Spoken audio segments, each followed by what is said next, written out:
शहर में बढ़ते आवारा कुत्तों के आतंक को लेकर अब नागपुर महानगर पालिका सख्त कार्रवाई करने जा रही है।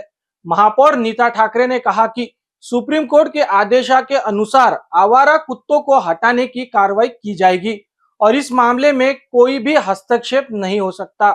महापौर ने बताया कि पहले आवारा कुत्तों को पकड़कर उनकी नसबंदी की जाती थी और फिर उन्हें वापस उसी इलाके में छोड़ दिया जाता था, लेकिन अब नई व्यवस्था के तहत पकड़े गए कुत्तों को सीधे शेल्टर हाउस में रखा जाएगा। नागपुर महानगर पालिका ने इसके लिए पहले से ही रामसुमर विभाग में कुत्ते वाले नाम से एक शेल्टर तैयार किया है, जहां आवारा कुत्तों को रखा जाएगा। महानगर पालिका द्वारा यहां आवश्यक व्यवस्था भी की गई है और जल्द ही इस पर अमल शुरू किया जाएगा। महापौर ने कहा कि नागपुर महानगर पालिका लगातार नियमित रूप से आवारा कुत्तों को पकड़ने का काम कर रही है। शहर के कई इलाकों से नागरिकों और नगर सेवकों की शिकायतें मिल रही है कि आवारा कुत्ते लोगों का पीछा करते हैं और काटने की घटनाएं बढ़ रही हैं।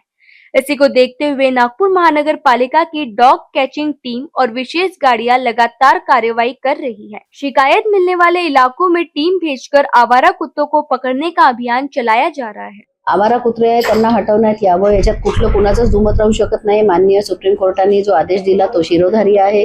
आता हे हटवण्यात यावं मध्ये आपण एकच करू शकतो की महानगरपालिकेने मागील काळामध्ये रामसुमेर बाबा कुत्तेवालेच्या नावाने शेल्टर हाऊस कुत्र्यांसाठी जे केलेलं आहे त्या ठिकाणी या सर्व कुत्र्यांना न्यावं अशी व्यवस्था तशीही नागपूर महानगरपालिकेने केली आहे। त्या बाबतीत अंमलबजावणी केली जाईल। नागपूर महानगरपालिका सातत्याने अगदी रेग्युलरपणे आवारा कुत्र्यांना उचलण्याचं काम करते। अनेक वेळा लोकांच्या नागरिकांच्या तक्रारी येतात, नगरसेवकांच्या तक्रारी येतात, त्या ठिकाणी कुत्रे ज्या प्रकारे म्हणजे लोकांचा पाठलाग करतात, चावा घेतात, या सर्व संदर्भाने तर या सर्व ठिकाणी नागपूर महानगरपालिकेच्या तर्फे जी कुत्र्यांना पकडण्याची गाडी आहे, जे लोक आहेत त्यांना पाठवून ते कुत्रे पकडण्याचं काम रेग्युलर सुरू आहे। आपण आधी म्हटलं की महानगरपालिकेच्या तर्फे ही मोहीम तशी राबवण्यात येत आहे, पण ही संख्या जी आहे ती आहे कारण अनेक वेळा शेल्टर हाऊसला कुत्रे नेण्याचं किंवा तत्पूर्वीची जी गोष्ट होती तर त्यांची नसबंदी वगैरे करून परत त्यांना सोडून देण्याचं आपलं जे हे आहे। आपण म्हणजे कुत्रा असेल तरी पण आपल्या इथे सगळ्यांच्या मध्ये दैवत पाहण्याची म्हणजे खंडोबा आपलं देवतीर्थ आहे,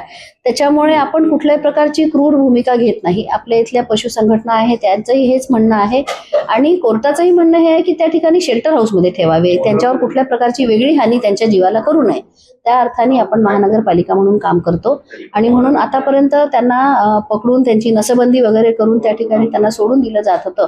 त्यामुळे चावा घेण्याचं प्रमाण जे आवारा कुत्र्यांचं आहे ते काही त्याच्यावर त्यांना ते कळत नाही आणि त्यामुळे ते प्रमाण आहे। तर या संदर्भाने कोर्टाचे आदेश आपल्याला शिरोधारी आहे। आपण आता शेल्टर हाऊस मध्ये त्यांची भरणी करू हे नक्की।